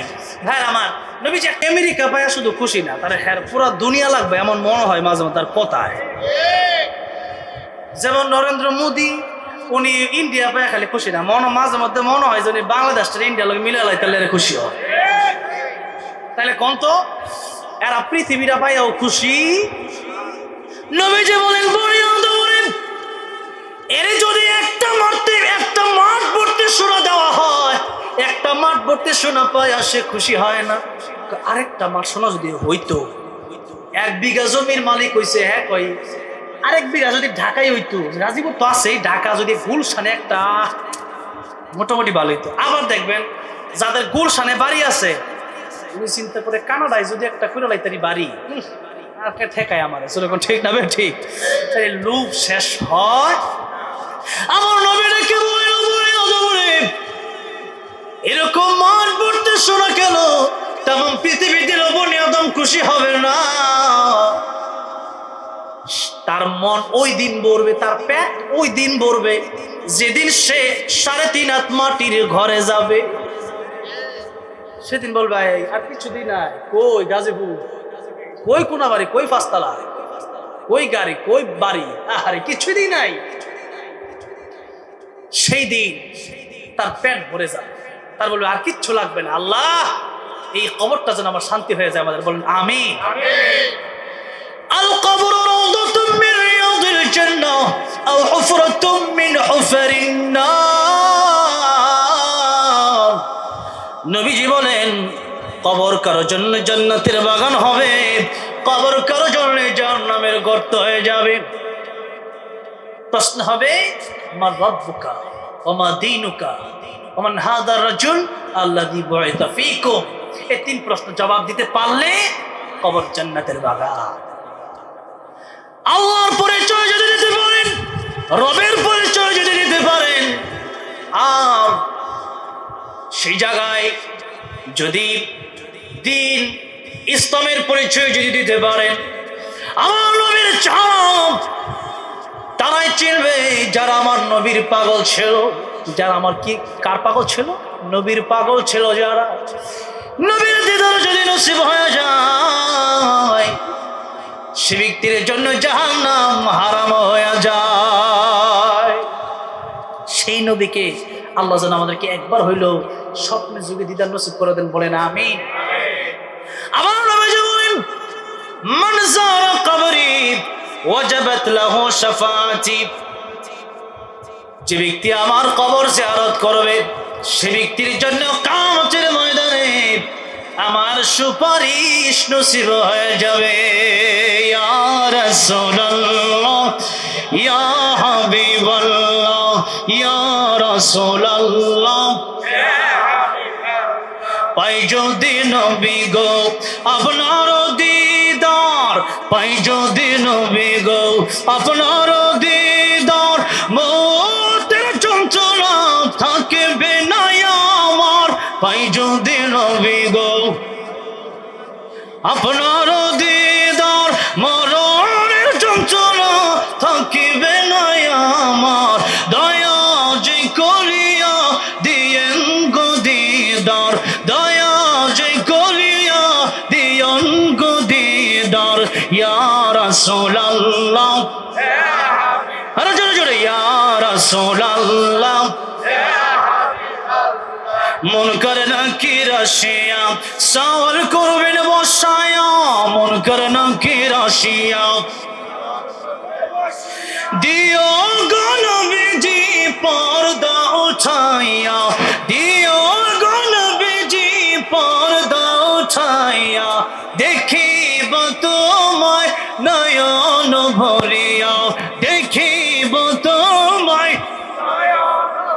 ইয়া রাসূলুল্লাহ ইয়া হাবিবাল্লাহ, বলেন ইয়া রাসূলুল্লাহ নবীর মোহাব্বতে ইয়া রাসূলুল্লাহ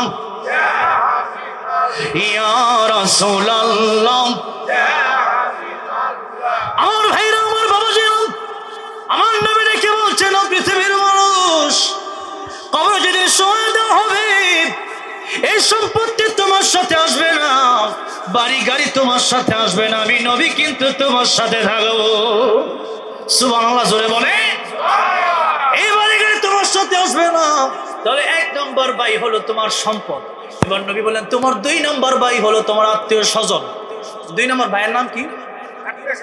আরে দুনিয়ায় যত টাকা পয়সা ইনকাম করি, স্ত্রীর জন্য, পুরুষ বাসে অন্যের জন্য, পুরুষ বাসে অন্যের জন্য।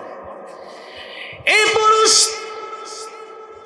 নারীর জন্য ইনকাম করে, মা বাবার জন্য ইনকাম করে, সন্তানের জন্য ইনকাম করে। দেখা গেছে এমন হয় বাবা তার সন্তানকে আর স্ত্রী, স্বামী তার স্ত্রীকে আর সন্তান তার মা বাবাকে দেখতে গিয়া নিজেও 3 বেলা ভালো খাবার খেতে পারে না, ভালো একটা কাপড় পরতে পারে না। সন্তানের জন্য বাবা ভালো ভালো ঈদের কাপড় কিনতে গিয়া ঈদের সময় দেখা যায় বাবা ওই 3 বছর 4 বছর আগে জুতা নিয়া, আর মা ওই 3-4 বছর আগের শাড়ি পরে পরে ঈদ করে। এমন মা বাবার ঘটনা আছে না? অন্যের জন্য বাঁচে। আহারে, নবী যে একদিন কবরের পাশে দিয়ে যাচ্ছেন, আমার নবী তো কবরের আযাব দেখতেন। কবরের আযাব তিনি দেখলেন যে একটা যুবকের কবরের আযাব হয়। আমার নবী দোয়া করলেন, আল্লাহ গো, কবরের আযাব তুমি মাফ করে দাও। আল্লাহ মাফ করে না? নবী কিন্তু রাহমাতুল লিল আলামিন নবী, নবীর দোয়াটা ডাইরেক্ট কবুল হয়ে যায়। যে নবীর দোয়া, সেই নবীর দোয়া আজকে কবুল হয় না।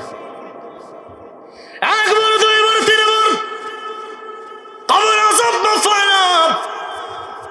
নবী যে ডেকে বলেন, আল্লাহ রাব্বুল আলামিন কবরের আযাব মাফ হয় না। আমি নবী দোয়া করলে ডাইরেক্ট তুমি কবুল করো। আজকে 3 বার দোয়া করলাম, আল্লাহ তুমি কবুল করলা না, কারণটা কি? আমার আল্লাহ কয়, জিবরাইল আমার নবীর কাছে যাও, আমার নবীর কাছে গিয়া বলবো আমার নবী সারা জীবন যদি দোয়া করে আমি কবুল করব না, তার মা যতক্ষণ পর্যন্ত তারে মাফ দেবে না, আমি নবীর দোয়াও ততক্ষণ কবুল করব না। এই হচ্ছে মা। জিবরাইল ডেকে বলেন, ইয়া রাসূলুল্লাহ, তার মা তারে মাফ করতে হবে। নবী বলেন, তার মা কি বেঁচে আছে? জিবরাইল আমিন বেঁচে আছে। নবী যে বলেন, ও সাহাবীরা, তার মাকে আমার সাথে সাক্ষাৎ করার ব্যবস্থা করে দাও। সাক্ষাৎ হয়ে গেল। নবী বললেন, এটা কার কবর?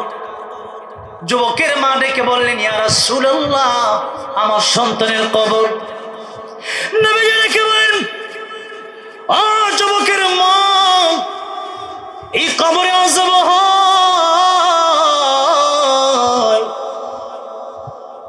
আমি নবী তো কবরের আযাব দেখি, আপনি তো দেখেন না।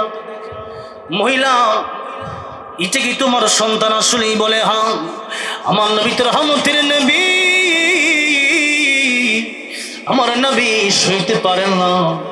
ডেকে বলেন, যুবকের মা রে, তোমার এই সন্তান কি তোমার সাথে কোনো বিয়াদবি করেছে? মহিলা ডেকে বলে, ইয়া রাসূলুল্লাহ,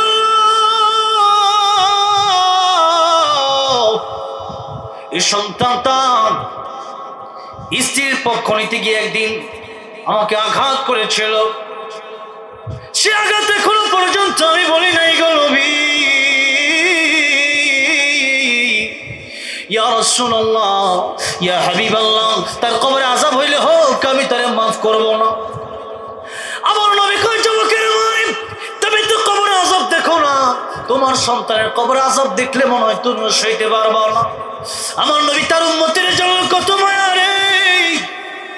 আমার নবী ডেকে বললেন, ও যুবকের মা, তুমি কি তারে মাফ করবা না? মহিলা ডেকে বলে, ইয়া রাসূলুল্লাহ, তারে আমি মাফ করতে পারবো না। আমার নবী আমার আল্লাহকে ডেকে বললেন, ও আল্লাহ, এই মহিলাকে আমাকে যেমন তুমি কবরে আযাব দেখাচ্ছ, আমার নবী একদিন বললেন, আমার মনে হয় আমার উম্মতকে আমি আমার আল্লাহর কাছে আমি দোয়া করি, এই উম্মতকে যেন আল্লাহ কবরে আযাব দেখার সুযোগ দিয়ে দেয়। কিন্তু আমি নবী কেন দোয়া করি না জানি? কারণ হচ্ছে এই উম্মত যদি কবরে আযাব দেখে, তার মায়ের লাশ নিয়ে কবরে যাবে না, বাবার লাশ নিয়ে কবরে যাবে না, ভাইয়ের লাশ নিয়ে কবরে যাবে না, কবরে আযাবের ভয়। যে আমার ভাই কত গুনাহ করছে, এর যদি কবরে রাখি, কবরের চাপ আমি সইতে পারবো না, সাপের কামড় আমি সইতে পারবো না, জাহান্নামের আগুন আমি সইতে পারবো না। সেই জন্য নিজের ভাই নিজের বাইরে কবরে রাখবে না, সন্তান তার মা বাপরে কবরে রাখবে না, নাতি তার দাদারে দাদিরে কবরে রাখবে না, নানার নানিরে তার নাতি কবরে রাখবে না, বাবা মা তার সন্তানকে কবরে রাখবে না। এই জন্য নবী বলেন আমি আল্লাহর কাছে বলিও না, কারণ দুনিয়ার মানুষ সইতে পারবে না। আমার নবী দোয়া করলেন, আল্লাহ এই মহিলাকে তুমি কবরে আযাবটা দেখার ব্যবস্থা করে দাও। আমার নবীর দোয়া কবুল হয়ে গেল। এবার আমার আল্লাহ রাব্বুল আমিন ডাক দিয়া বলেন, নবী আমার আপনার দোয়া কবুল করে নিলাম। যেই মাত্র মহিলা দেখলো তার সন্তানের কবরে আযাব হয়, মহিলার চিৎকার মেরে বেহুশ হয়ে গেছে। আল্লাহু আকবার। যেই মাত্র বেহুশ হয়ে গেছে, জ্ঞান ফেরার পরে আবার ডাক দিয়া বলেন, ইয়া রাসূলুল্লাহ, ইয়া হাবিবাল্লাহ, কবরে আযাব যে এত কঠিন আমি বুঝতে পারি নাই। ইয়া রাসূলুল্লাহ, ইয়া হাবিবাল্লাহ, আমার সন্তানের আযাব নিজ চোখে দেখে এটা আমি সইতে পারি নাই। আমি তো মা, যত কষ্টই হোক না কেন এটা আমি আর মনে রাখতে চাই না। ইয়া রাসূলুল্লাহ, আমি রাতের এই মুহূর্তে মাফ করে দিলাম। যে মুহূর্তে মা সন্তানকে মাফ করে দিছে, সাথে সাথে যুবকের কবরের আযাব বন্ধ হয়ে গেছে।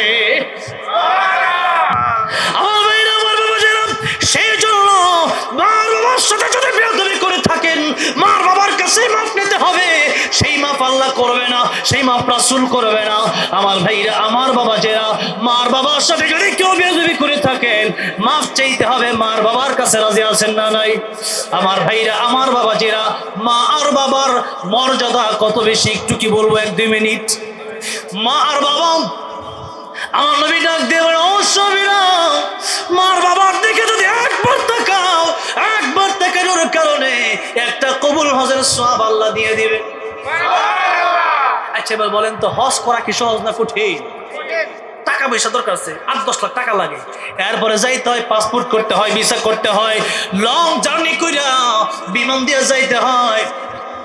এরপরে দেখা গেছে তোয়াফ করতে হয়, সাই করতে হয়, মিনা যেতে হয়, মুজদালিফায় যেতে হয়, আরাফায় যেতে হয়, কুরবানি করতে হয়, অনেক কাজ। এরপরেও হজটা কবুল হয়েছে কিনা তার জানা। আর আমার নবী কয়, মায়ের দিকে একবার তাকাও, কবুল হজের সওয়াব। বাপের দিকে একবার তাকাও, কবুল হজের সওয়াব। আরে ওয়াজ কি 2 ঘন্টার ওয়াজ লাগে নাকি? একটা ওয়াজ 1 মিনিটে এটাই বাড়ি লিয়ে যান, ঠিক না? ঠিক বলেন।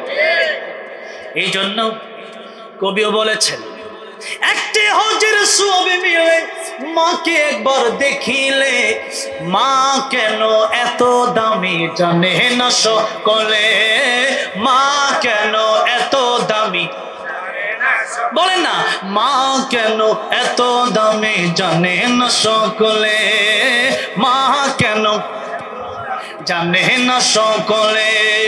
কবুল হজের সওয়াবে মিলে, একটি হজের সওয়াবে মিলে মাকে একবার দেখিলে, মা কেন এত দামি জানে না সকলে, মা কেন। আল্লাহু আকবার বলে। আমার নবীর কাছে প্রশ্ন করা হলো, ইয়া রাসূলুল্লাহ, সবচেয়ে বেশি ভালো ব্যবহার করার সবচেয়ে বেশি হক আমার কাছে কে পায়? নবী বললেন, উম্মুকা, তোমার মা। ইয়া রাসূলুল্লাহ, পরে কে? নবী কয় তোমার মা। ইয়া রাসূলুল্লাহ, পরে কে? নবী বলেন তোমার মা। আল্লাহু আকবার। ইয়া রাসূলুল্লাহ, পরে কে? আমার নবী কয় তোমার বাবা। 3 বার বললেন মায়ের কথা, কারণ মা 3টা জায়গায় যত কষ্ট করছে, বাবা ওই কষ্টগুলা স্পেশালি করে নাই। মা গর্ভধারণের কষ্ট করেছে। মা একটা বাচ্চা যখন জন্ম নেয়, মায়ের মনে হয় মা মরে যাবে। এরপরেও মা যখন মা ডাকটা শুনে, মায়ের কলিজা ঠান্ডা হয়ে যায়। এই জায়গায়ও কষ্ট। 2 বছর দুধ পান করানোর কষ্ট, এটাও বাবা সহ্য করে নেই, মা করছে। এই জন্য মা 3 বার, এরপরে হইল বাবা। নারীর মর্যাদা এর মাধ্যমে আল্লাহ নবী বাড়াইয়া দিলেন।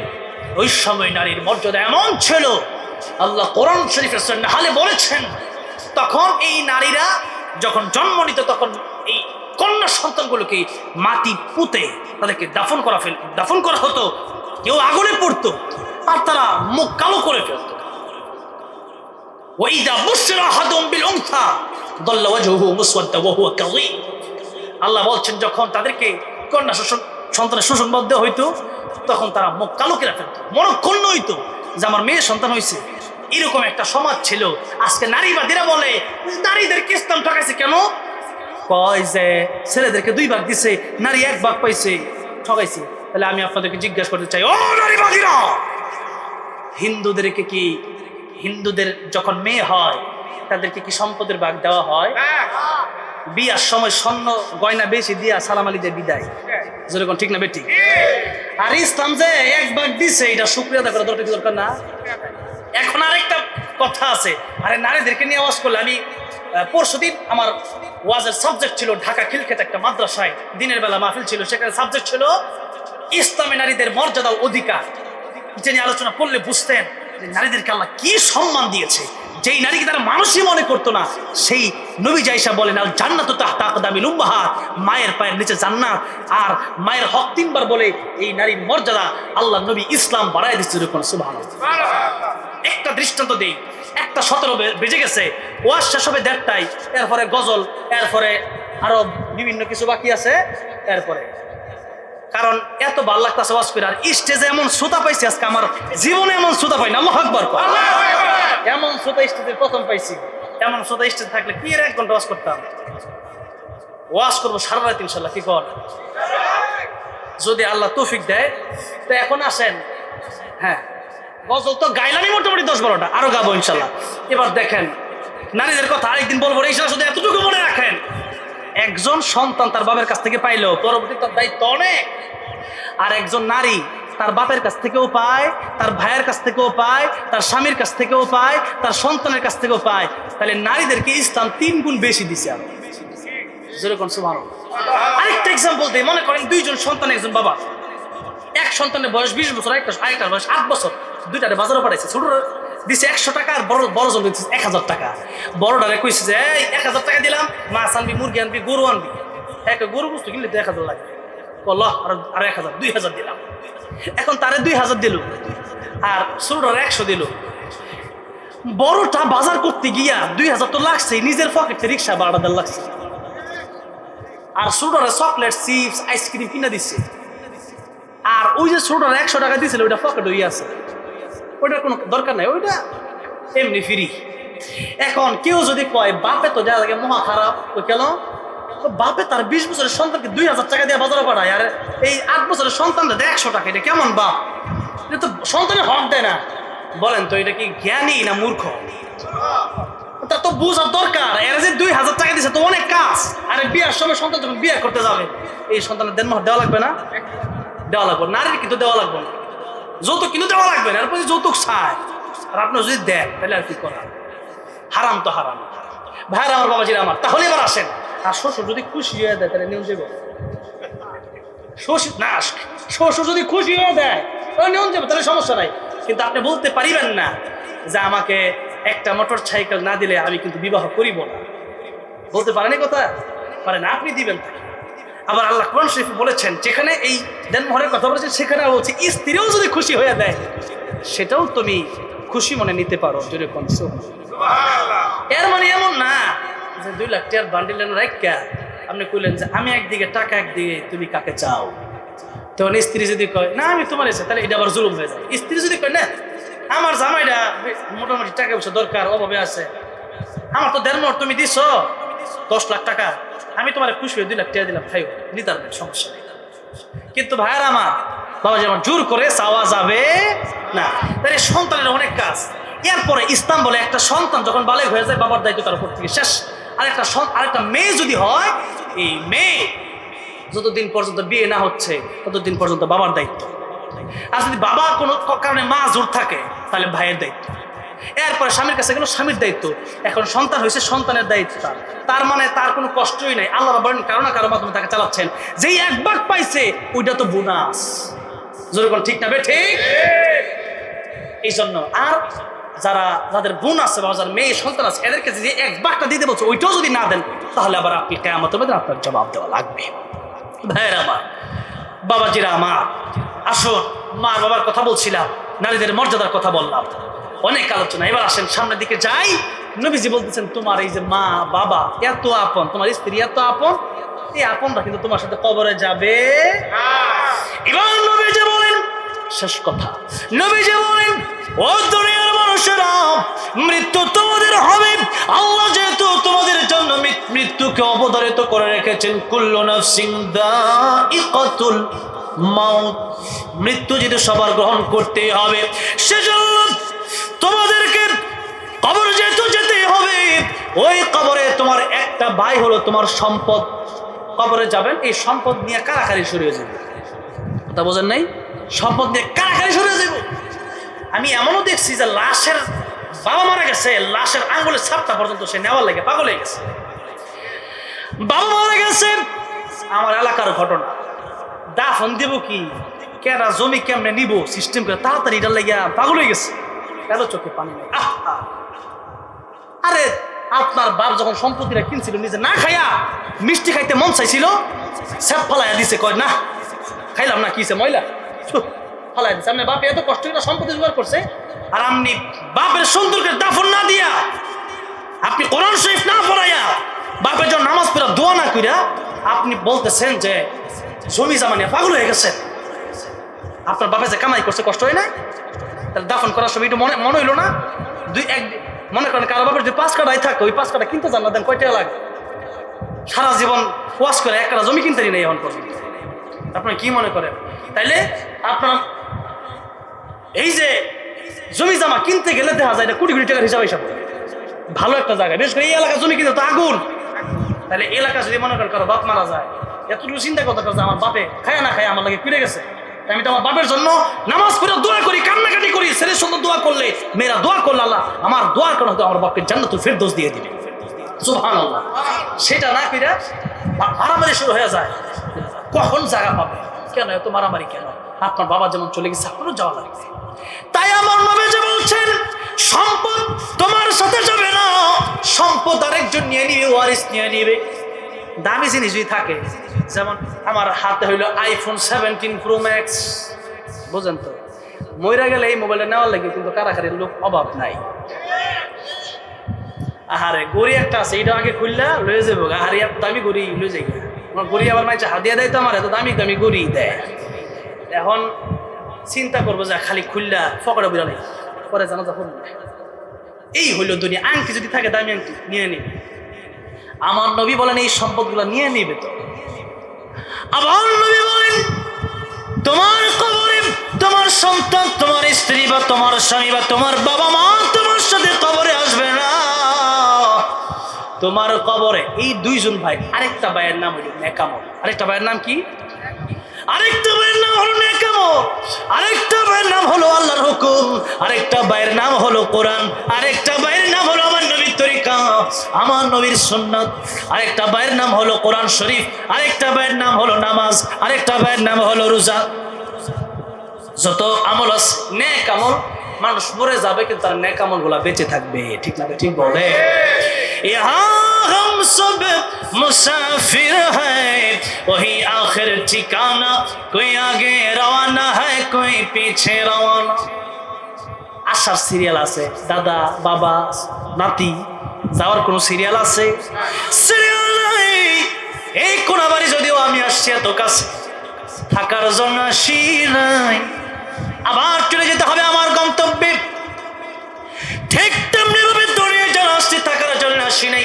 ইহা হাম সব মুসাফির হাই, ওহি আখিরাত ঠিকানা। এটা আমার মুসাফিরের জায়গা। এখানে মুসাফির হিসাবে আসছি মানে কি আমার ঘর বাড়ি আমার সব উড়াই লইছি নাকি এই জায়গায়? কেন নিয়ে আসি নাই? খালি কোন রকমের কাপড় চোপড় লই এসেছি, আর কিছু লই নাই। কে লিগা? যে এই কোনাবাড়ি আমার থাকার জায়গা না, আমি থাকি বুট বাজার। আমি থাকি কই? বুট বাজার। তাহলে বুট বাজার থাকলে কোনাবাড়ি আসলে আমি জানি যে এখানে একটু পরে আবার যাওয়া লাগবো। তো এখন দুনিয়াটা হইলো এমন যে এখানে আসলে থাকার জন্য আসি। এখন আসলাম কোথায়, ছিলাম কোথায়, আর যাবো কোথায়, এটা আমাদের একটু বুঝতে হবে। বুঝেই আমরা অশ্বাস করে দেবো। আমরা যদি জিজ্ঞেস করে আপনার বাড়ি কই, কোন জায়গায় আসছেন, আর কি জন্য আসছেন, আমি যদি জবাব না দিতে পারি, আর যদি বলেন কই যাবেন, আমি যদি কই জানি না, অবশ্যই কোনাবাড়ির লোকেরা আমাকে পাগল বলবো। ঠিক না? ঠিক বলেন। যে আইসে কোন জায়গা থেকে, আসে কই, আর যাবে কই, এই কিচ্ছুই জানে না, এটা তো পাগল। আল্লাহ কই বান্দারে, ছিলা কোথায়, আসো কোথায়, আর যাবে কোথায়, এটা ভালো করে শুনো। তোমরা ছিলা আলমে আরওয়াহে, রূহের জগতে, সেখানে গেলা মায়ের গর্ভে, সেখান থেকে দুনিয়ায় আসলা। আর আমি আল্লাহ, আল্লাহ বলতেছেন আল্লাযী খালাকাল মাউতা ওয়াল হায়াতা লিয়াবলুয়াকুম, আমি আল্লাহ তোমাদেরকে পরীক্ষার জন্য পাঠাইছি। আইয়ুকুম আহসানু আমালা, কে কার চেয়ে ভালো ভালো কাজ বেশি করতে পারো, কে কার চেয়ে বেশি সুন্দর করে নামাজ পড়তে পারো। আল্লাহ বলতেছেন আহসানু আমালা, ভালো কাজ বেশি করতে পারো।